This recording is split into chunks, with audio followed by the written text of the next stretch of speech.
નમસ્તે વિદ્યાર્થી મિત્રો, ગુડ મોર્નિંગ. આપણે ગઈકાલે જોયું કે બહિષ્કોણના ખૂણા શોધ્યા, બરોબર. પછી બહિષ્કોણના ખૂણા આપેલા હતા અને નિયમિત બહુકોણની અંદર બાજુઓ આપેલી હતી. નિયમિત બહુકોણની શું આપેલી હતી? બાજુઓ. અને એના ઉપરથી આપણે પ્રત્યેક બહિષ્કોણ ખૂણાનું માપ શોધતા હતા, બરોબર. આજે થોડુંક ડિફરન્ટ છે. આજે આપણે જોશું સ્વાધ્યાય 3.2 નો પ્રશ્ન નંબર 3 અને 4. તો પ્રશ્ન નંબર 3 માં બહિષ્કોણનું માપ આપેલું હશે, એના પરથી આપણે નિયમિત બહુકોણની કેટલી બાજુઓ હોય તે શોધવાની, બરોબર. તો આપણે અહીંયા પ્રશ્ન નંબર 3 ની રકમ જોશું કે એક નિયમિત બહુકોણને કેટલી બાજુઓ હોય તો તેના દરેક બહિષ્કોણનું માપ 24 થાય. શું કહે છે કે એક નિયમિત બહુકોણને કેટલી બાજુઓ હોય તો તેના દરેક બહિષ્કોણનું માપ 24 થાય. એટલે આપણને અહીંયા આ નિયમિત બહુકોણ છે, એની અંદર એક બહિષ્કોણનું માપ આપી દીધું, કેટલું? 24, બરોબર. અને આપણે કેટલી બાજુવાળો બહુકોણ છે ને તે શોધવાનું છે. તો એક બહિષ્કોણનું માપ આપી દીધું તો આપણે કાલે જોયું અને ખ્યાલ જ છે કે કોઈ પણ બહુકોણ હોય એના દરેક બહિષ્કોણના માપનો સરવાળો કેટલો થાય? 360, બરોબર. તો બહિષ્કોણનું એક માપ છે એ 360 ભાગ્યા એક બહિષ્કોણનું માપ કરતા ખૂણા મળી જશે, બરોબર. હવે જેટલા ખૂણા હોય ને એટલી જ બાજુઓ હોય, બરોબર. તો આપણે પહેલા લખીએ અહીંયા કે નિયમિત બહુકોણ ના બહિષ્કોણ ખૂણાના માપનો સરવાળો કેટલો થાય? તો 360 થાય છે. આપણને ખ્યાલ જ છે કે કોઈ પણ બહુકોણ હોય એના દરેક બહિષ્કોણના ખૂણાના માપનો સરવાળો 360 છે. તો અહીંયા આપેલો એક નિયમિત બહુકોણના એક બહિષ્કોણનું માપ આપેલું છે. તો એક બહિષ્કોણ ખૂણાનું માપ કેટલું? તો 24, બરોબર. આપણને જોઈએ છે શું? નિયમિત બહુકોણની બાજુ. તો પહેલા નિયમિત ખૂણા શોધી લઈએ.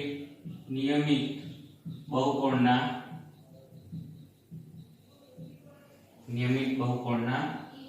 ખૂણાની સંખ્યા, એટલે કે નિયમિત બહુકોણના ખૂણાની સંખ્યા મળી જાય તો જે નિયમિત બહુકોણના જેટલા ખૂણા એટલી જ બાજુ હોય. તો નિયમિત બહુકોણના ખૂણાની સંખ્યા, તો ટોટલ સરવાળો કેટલા બધા ખૂણાનો? 360 ભાગ્યા એક બહિષ્કોણ ખૂણો, તો ભાગાકાર કરતા કેટલો આવશે?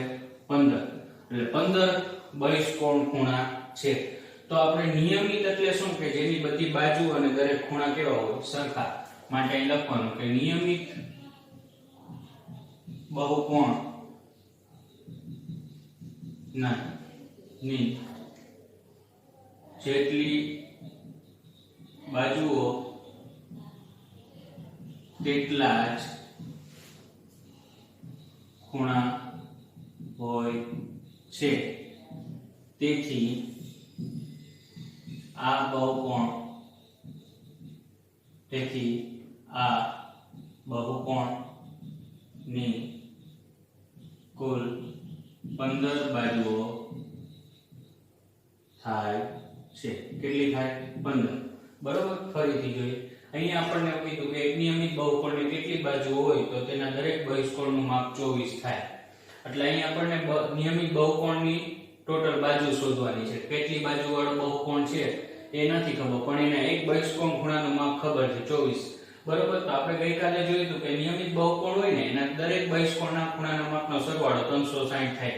અહીંયા એક બહિષ્કોણનું માપ આપેલું છે તો એને 360 ભાગ્યા એક બહિષ્કોણ ખૂણાનું કરતા ટોટલ બહિષ્કોણ ખૂણા મળી ગયા. તો નિયમિત બહુકોણમાં જેટલા ખૂણા એટલી જ શું હોય? બાજુઓ, બરોબર. માટે તેથી આ બહુકોણની કુલ 15 બાજુ થાય. આપણે ગઈકાલે જોયું હતું ને, તો બાજુ આપી હતી અને બહિષ્કોણ ખૂણા શોધતા હતા, બરોબર. જો ખૂણા આપ્યા હોય ને તો શું કરવાનું? આપણે એને 360 વડે ભાગવાનું, એટલે આપણને બાજુ મળી જાય. જો બાજુ આપી હોય તો 360 વડે બાજુઓને ભાગવાની, તો ખૂણા મળી જાય. આ શોર્ટકટ છે, બરોબર. હવે જોઈએ પ્રશ્ન નંબર 4. સેમ એવો દાખલો છે કે અહીંયા એક નિયમિત બહુકોણને કેટલી બાજુઓ હોય તો તેના દરેક અંતઃકોણનું માપ 165 હોય. હવે આ દાખલાની અંદર અંતઃકોણ આપ્યો છે. જ્યાં અંતઃકોણ આપેલો હોય તો પહેલા બહિષ્કોણનું માપ શોધી લેવાનું. માટે પહેલા આપણે બહિષ્કોણ શોધી લઈએ. તો નિયમિત બહુકોણ નું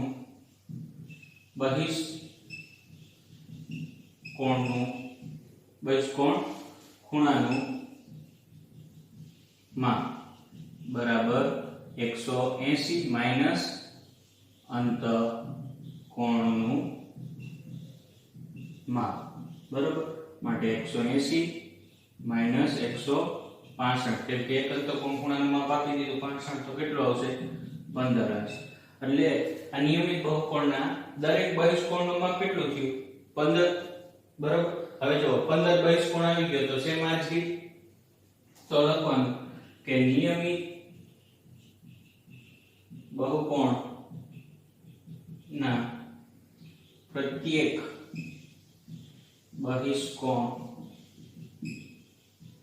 ખૂણાના માપનો સરવાળો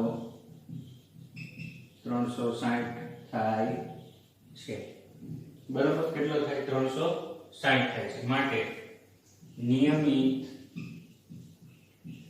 બહુકોણ ખૂણાની સંખ્યા બરાબર 360 ભાગ્યા 15 બરાબર કેટલા આવશે 24. આ 24 ખૂણા છે. બરાબર, 24 ખૂણા એટલે 24 બાજુઓ. એટલે નિયમિત બહુકોણની કેટલી બાજુઓ હશે 24. આ દાખલાની અંદર અંતઃકોણ આપ્યું હતું. અંતઃકોણ આપ્યું હોય ને એટલે પહેલા બહિષ્કોણ શોધવાનું જ. બરાબર, માટે નિયમિત બહુકોણ ના જેટલી બાજુઓ તેટલા જ ખૂણા થાય છે. તેથી આ બહુકોણમાં કુલ 24 બાજુઓ છે. ક્લિયર? હવે વિદ્યાર્થી મિત્રો આપણે જોશું પ્રશ્ન નંબર 5. એમાં એવો નિયમિત બહુકોણ શક્ય છે કે જેમાં દરેક બહિષ્કોણનું માપ 22 અંશ થાય. એટલે આપણે એક એવો બહિષ્કોણ શોધવાનો છે, બહુકોણ શોધવાનો છે કે જેના બહિષ્કોણનું માપ 22 અંશ છે. બરોબર, તો આપણે પહેલા તો કોઈ પણ બહુકોણ હોય તો એના દરેક બહિષ્કોણના ખૂણાના માપનો સરવાળો 360 થાય છે. બરોબર, તો પહેલા એ લખીએ કે નિયમિત બહુકોણ ના દરેક બહિષ્કોણ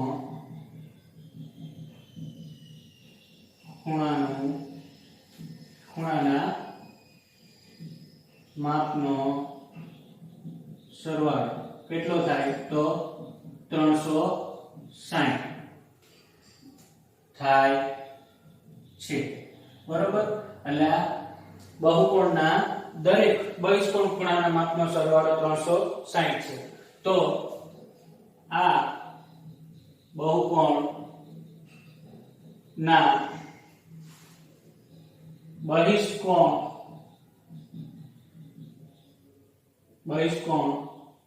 ખૂણાનું માપ તો કેટલું છે 22. બરોબર, માટે બહુકોણના ખૂણાની સંખ્યા મળી જશે. બરોબર, માટે નિયમિત બહુકોણ ના બહુકોણને બાજુની સંખ્યા, આપણને બાજુની સંખ્યા કે ખૂણાની સંખ્યા ગમે તે શોધી શકે. આપણે અહીંયા બાજુ જોઈએ કે નિયમિત બહુકોણની બાજુની સંખ્યા તો 360 ભાગ્યા 22. હવે ભાગ ચાલશે તો 360 તો 180 ગુણ્યા 2 બરાબર, અને 11 દુ 22, બે કેન્સલ, 180 ના છેદમાં 11. હવે આ બેનો ભાગ ચાલશે નહીં ચાલે. બરોબર. હવે આપણને આ જવાબ તો મળ્યો કેવો અપૂર્ણાંક સંખ્યામાં. અપૂર્ણાંક સંખ્યામાં મળ્યો તો કોઈ દિવસ બાજુની સંખ્યા અપૂર્ણાંકમાં આવે નહીં, એ પૂર્ણ સંખ્યા છે. બરોબર. માટે જે નિયમિત બહુકોણના બહિષ્કોણનું માપ 22 હોય તેવો નિયમિત બહુકોણ શક્ય નથી. તો આપણે જવાબમાં શું લખવાનું? ના નિયમિત બહુકોણ ના બહિષ્કોણ નું માપ 22 અંશ ન હોઈ શકે. એટલે અહીંયા આપણને એવું પૂછ્યું હતું કે એવો નિયમિત બહુકોણ શક્ય છે કે જેમાં દરેક બહિષ્કોણનું માપ 22 અંશ થાય. તો 22 અંશ હોય ને બહિષ્કોણનું માપ, એવો નિયમિત બહુકોણ દોરવો શક્ય નથી. કેમ? કેમ કે એની બાજુઓ કોઈ દિવસ અપૂર્ણાંકમાં આવે નહીં. તે હંમેશા એ જવાબ કેવી સંખ્યામાં આવે? પૂર્ણ સંખ્યામાં જ હોવો જોઈએ. બરોબર. સેમ એવો જ દાખલો છે. બરોબર. બીજો આ દાખલામાં શું કહે છે? શું આ જ માપ નિયમિત બહુકોણના અંતઃકોણનું હોઈ શકે? એટલે આ જ માપ એટલે કયું માપ? 22. બરોબર. તો અહીંયા લખીએ કે નિયમિત બહુકોણ ના અંતઃકોણનું માપ બરાબર કેટલું? 22. હવે જ્યાં અંતઃકોણનું માપ હોય ત્યાં આપણે કયું માપ શોધવું પડે? બહિષ્કોણનું માપ. કેમ કે આપણે આનું જો બહુકોણનું અંતઃકોણનું માપ 22 હોય તો એ બહુકોણ શક્ય છે કે નહીં એ આપણે શોધવાનું છે. બરોબર. તો અંતઃકોણ આપેલું છે એટલે બહિષ્કોણ શોધવું પડશે. માટે નિયમિત બહુકોણ ના બહિષ્કોણ નું નિયમિત બહુકોણના બહિષ્કોણનું માપ બરાબર 180 માઈનસ 22. આ 22 કયા? તો અંતઃકોણનું. તો બહિષ્કોણનું માપ મળશે તો કેટલું આવશે? 158. આ 158 શું આવ્યું? આ નિયમિત બહુકોણનો બહિષ્કોણ. હવે આ નિયમિત બહિષ્કોણનો બાજુની સંખ્યા મળી જશે તો નિયમિત બહુકોણ ના દરેક બહિષ્કોણ ના ખૂણાના માપનો સરવાળો 360 થાય છે. કેટલો થાય? 360 થાય છે. માટે નિયમિત બહુકોણની બાજુની સંખ્યા બરાબર 360 ભાગ્યા 158. હવે અહીંયા 158 કેમ લીધા? અહીંયા અંતઃકોણ 22 છે એટલે અંતઃકોણ આપેલું હોય તો આપણે પહેલા બહિષ્કોણ શોધવું પડે તો બહુકોણની બાજુની સંખ્યા શોધી શકાય. બરોબર. એટલે 158 ભાગ્યા તો 360 એટલે 180 ગુણ્યા 2 અને 158 એટલે 79 ગુણ્યા 2 એટલે 2 કેન્સલ. માટે 180 ના છેદમાં 79 અંશ. બરોબર. તો આ પણ હવે ભાગ ચાલશે નહીં એટલે આ પણ અપૂર્ણાંકમાં રહ્યું. એટલે આ જે નિયમિત બહુકોણનું અંતઃકોણનું માપ 22 અંશ હોય તેવો નિયમિત બહુકોણ શક્ય નથી. તો છેલ્લે લખવાનું ના નિયમિત બહુકોણના અંતઃકોણનું માપ 22 અંશ ન હોઈ શકે. એટલે આપણે નિયમિત બહુકોણના અંતઃકોણનું માપ જો 22 હોય ને તેવો નિયમિત બહુકોણ દોરી શકીએ નહીં. હવે વિદ્યાર્થી મિત્રો આપણે જોશું પ્રશ્ન નંબર 6. એમાં બે પ્રશ્ન પૂછેલા છે. એમાં પહેલો પ્રશ્ન એવો છે કે નિયમિત બહુકોણમાં અંતઃકોણનું ઓછામાં ઓછું માપ કેટલું હોઈ શકે અને કેમ? બરોબર. એટલે આપણને અહીંયા કોઈ નિયમિત લઈએ તો આપણે થિયરીની અંદર પણ જોયું હતું કે નિયમિત બહુકોણ નાનો નિયમિત બહુકોણ કયો? તો ત્રિકોણ 3 બાજુ વાળો. બરોબર. અને મોટામાં મોટો n કોણ આવે.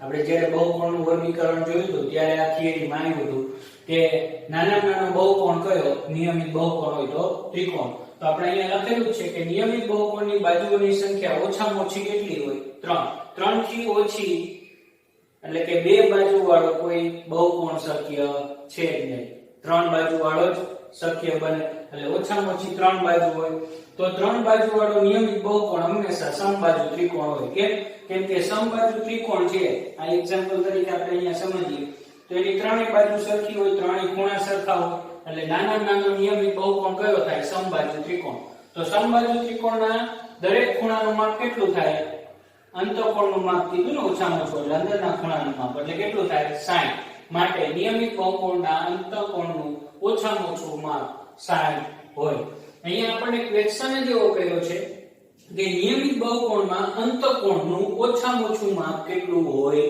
શકે અને કેમ નિયમિત બહુકોણ તો નાનો નિયમિત બહુકોણ કયો સમબાજુ ત્રિકોણ હવે એમાં અંતઃકોણનું ઓછામાં ઓછું માપ કેટલું તો સમબાજુ ત્રિકોણ જ છે નાનો તો એના જેટલા ખૂણા હોય એ ઓછામાં ઓછું માપ થાય એટલે સમબાજુ ત્રિકોણ છે તો એના ત્રણેય ખૂણાનું માપ સરખું હોય તો કેટલું થાય 60 થાય એટલે નિયમિત બહુકોણ અંતઃકોણનું ઓછામાં ઓછું માપ કેટલું થાય 60 હોય છે કેમ કે એ સમબાજુ ત્રિકોણ જ થાય બરોબર સેમ એવો જ એક બીજો ક્વેશ્ચન છે બીજા ક્વેશ્ચનમાં એવું પૂછ્યું કે નિયમિત બહુકોણમાં બહિષ્કોણનું માપ વધુમાં વધુ માપ કેટલું હોઈ શકે હવે અહીંયા એવું પૂછ્યું કે નિયમિત બહુકોણમાં બહિષ્કોણનું વધુમાં વધુ માપ તો આ સમબાજુ ત્રિકોણ છે આ સૌથી નાનો ખૂણો થયો સમબાજુ ત્રિકોણનો આ બહિષ્કોણ થાય એનો બરોબર તો અંતઃકોણ ખૂણો નાનામાં નાનો હોય તો એના વિરુદ્ધનો બહિષ્કોણ હંમેશા મોટામાં થયો ને મોટો ખૂણો થયો એટલે કે વધુમાં વધુ થયો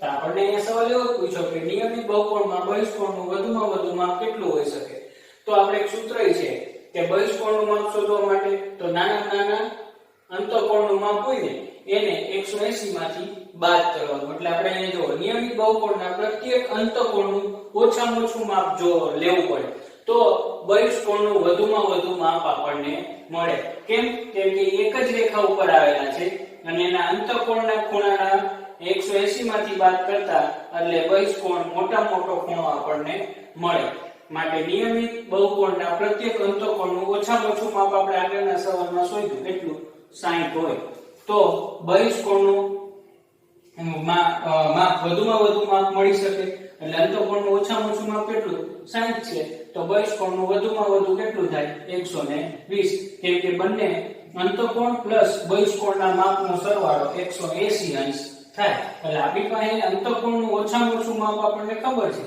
તો બહિષ્કોણનું વધુમાં વધુ માપ આપણને ઈઝીલી મળી ગયું બરોબર કેટલું થાય 120 ખ્યાલ આવ્યો વિદ્યાર્થી મિત્રો